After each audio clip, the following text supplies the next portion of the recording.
Nur noch wenige beherrschen sie. Die Kunst des Stuhlflechtens. Schade eigentlich. Es ist faszinierend und ja, es ist so luftig. Man kann durchschauen, es ist leicht. Ich finde, so einen Stuhl kann man überall dazustellen. Ob das jetzt in ein Schlafzimmer ist oder in eine Küche oder der passt sich überall dem Raum an, weil ja, man kann halt durchgucken. Unzählige Geflechte hat Marina Frey hier bei sich zu Hause in Wildpolsried im Allgäu schon rekonstruiert und wiederhergestellt. Die vierfache Mutter ist Virtuosin eines Handwerks, das Industrie- und Designgeschichte geschrieben hat.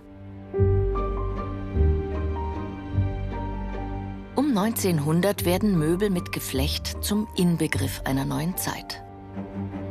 Leicht, mobil, massenhaft produziert. Allen voran die Firma Tonet entwickelt Stühle, die die Welt erobern. Vom Kaffeehaus bis zum Wolkenkratzer und zu Ikonen der Moderne werden. Wie Chaplin oder Picasso, die selbst gern drauf sitzen. Die Klassiker hat Marina Frey alle schon geflochten. Aber am liebsten hat sie Stuhlgeflechte, die ihr noch Rätsel aufgeben. Den habe ich geschenkt bekommen von einer Flechterin aus Frankreich. Die hatten mir geschickt. Die Besonderheit ist, dass dieses Geflecht mit Farbe behandelt wurde. Das ist aber in der Lehne eben noch das Originalgeflecht. Und das hat kaum Risse, ist nicht abgeblättert. Und das fasziniert mich einfach, was da dahinter steckt. Das Geflecht der Sitzfläche ist nicht erhalten. Nur ein herausnehmbarer Rahmen, ohne Flechtlöcher. Was hat es mit diesem Stuhl auf sich? Hier, das ist der Stuhl. Und es waren eigentlich Terrassenstühle. Vielleicht, weil sie der Witterung ausgesetzt waren, haben sich die Buntgeflechtstühle nicht erhalten und sind jetzt Raritäten. Und deswegen fasziniert mich der Stuhl einfach so, weil es mal was anderes ist. Aber wie färbt man das glatte Rattanrohr? Keiner konnte ihr bisher weiterhelfen.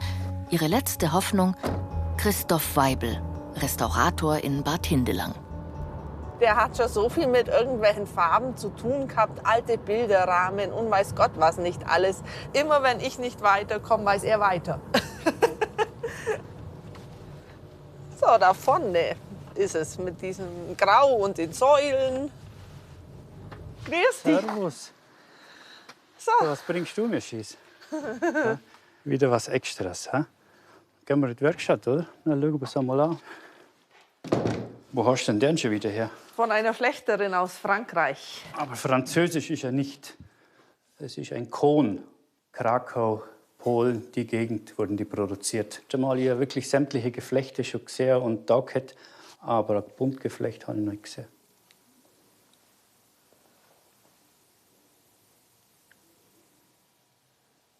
Also auf den ersten Eindruck schätze ich einmal, dass es auf Leinölbasis ist, dass da Leinöl ist. Aber wir können jetzt einmal Lösemittelversuch machen. Dann hoffen wir, dass wir da gleich grüne Farbe dran haben.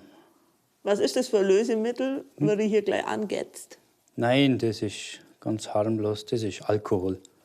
Rührt sich nichts, aber dann nehmen wir jetzt ein anderes Lösemittel. Soll man nicht lieber da drüben drauf gehen? Nicht so ungeduldig.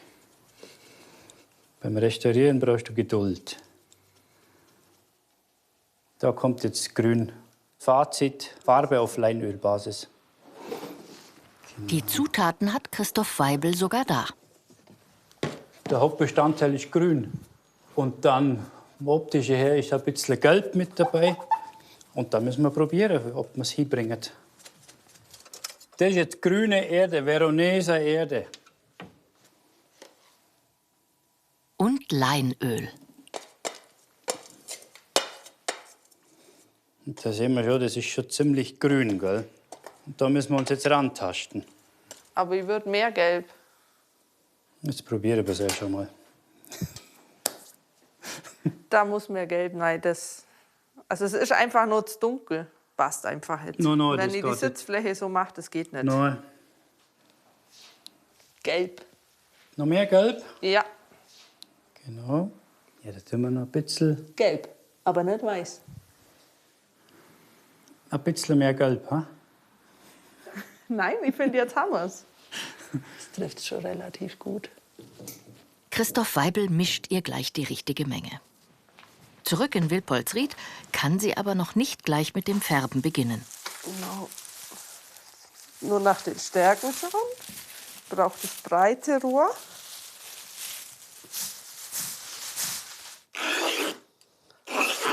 Jedes einzelne Rohr muss sie erst schleifen, grundieren und hoffen, dass die Farbe dann hält. Ich war immer in Kontakt, wirklich von Kindheit an schon mit Geflechten. Die gehören für mich zur Einrichtung. Ich war auf einer Klosterschule und da gab es Klavierübungszimmer. Und da waren diese alten Stühle vor uralten, verstimmten Klavieren gestanden. Und es war echt dann immer vor dem Vorspiel nochmal Aufregung und Schwitzen und glitschige Finger und doch noch mal diese paar Takte üben. Und mit kurzen Hosen hatte man das ganze Geflecht dann auf dem Oberschenkel.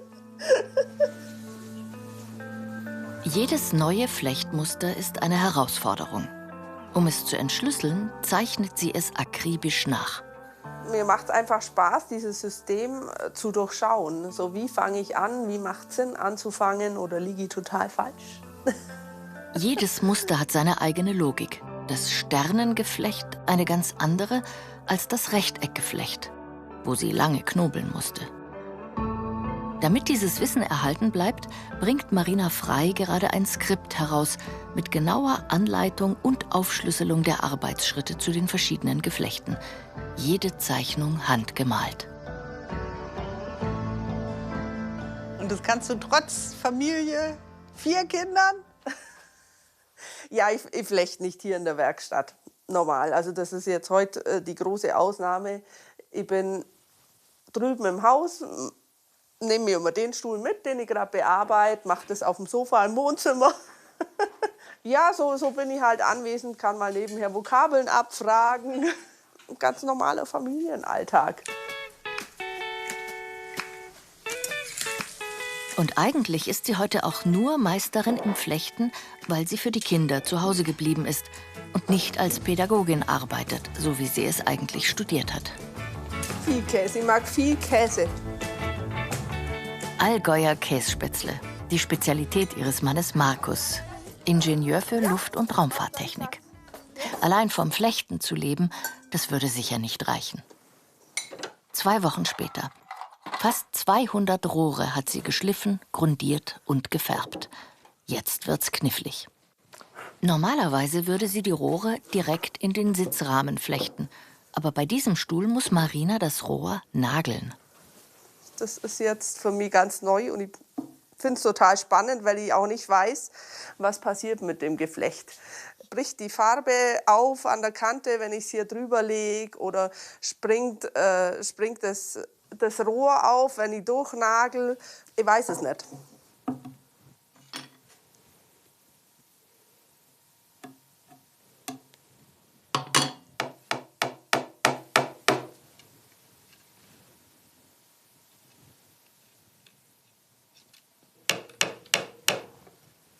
Von der Farbe bin ich gar nicht begeistert.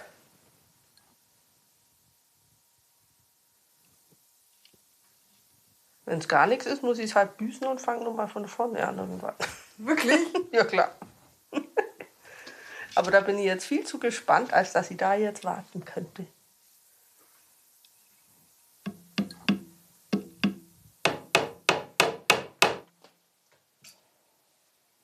Ja, ich glaube, es ist sinnvoll, Abbruch und einen neuen Versuch starten.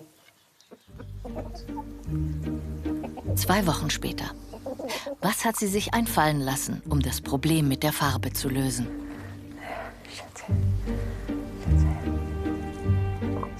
Die hast du alle noch mal neu gemacht. Ja. Ja. Christoph und ich haben die Farben anders gemischt, sodass ich nicht nur einmal drüber bin, sondern Grundierung, Farbe, Zwischenschliff, Farbe.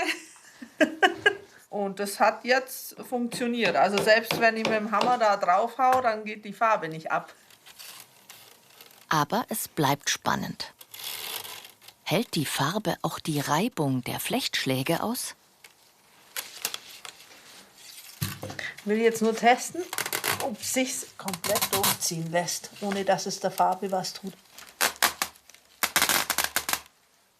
Aber jetzt haben wir ganz schön gezogen, aber die Farbe geht nicht ab. Farbprobe bestanden. Cool. Schön. 5 Arbeitsstunden, 56 Stränge und 224 Nägel später. Freue mich total. Und jeder einzelne Strang ist mit 4 Nägeln befestigt. Also war wirklich aufwendig. Und ich bin jetzt auch gespannt, was der Christoph sagt. Letztes Rohr. Wer kommt da? Filmt's mal da raus.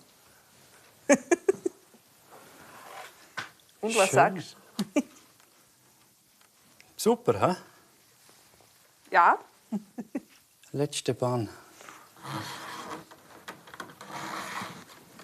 Neu, richtig gut. Der letzte Nagel.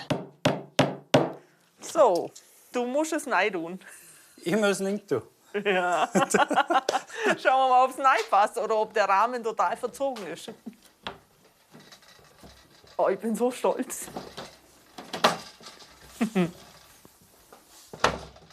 Passt. Jawohl, sehr schön. Farblich perfekt. Jetzt musst du dich als erster drauf hocken, weil du bist leichter als ich. Sehr schön. Es hat nicht mal Sehr knackt. bequem. Ja, und er hält. Neu ist eine weiche Sitzfläche. Richtig schön. Besonderer Stuhl. Ein echt besonderer Stuhl. Jetzt lebt er wieder. Jetzt ist wieder ein Stuhl. Ha? Ein Stuhl, der ein zweites Leben bekommen hat, dank Marina Frei.